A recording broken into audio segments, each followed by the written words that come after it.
a mere 7 years after my graduation day, I had failed on an epic scale. An exceptionally short-lived marriage had imploded, and I was jobless, a lone parent, and as poor as it is possible to be in modern Britain without being homeless. The fears that my parents had had for me and that I had had for myself had both come to pass, and by every usual standard, I was the biggest failure I knew.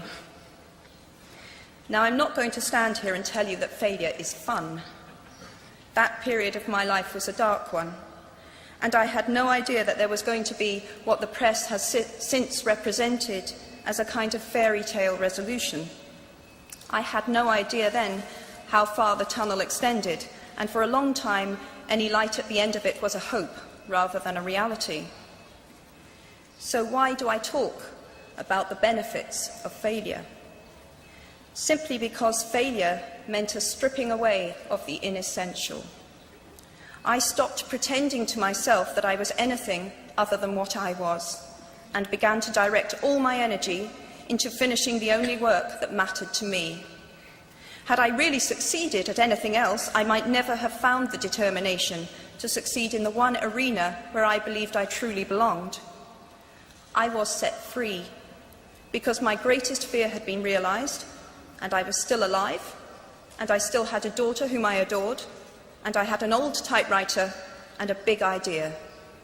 And so rock bottom became the solid foundation on which I rebuilt my life.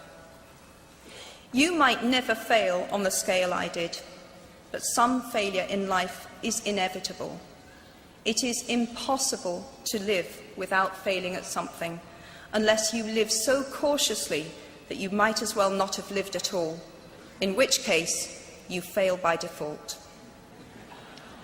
Failure gave me an inner security that I had never attained by passing examinations.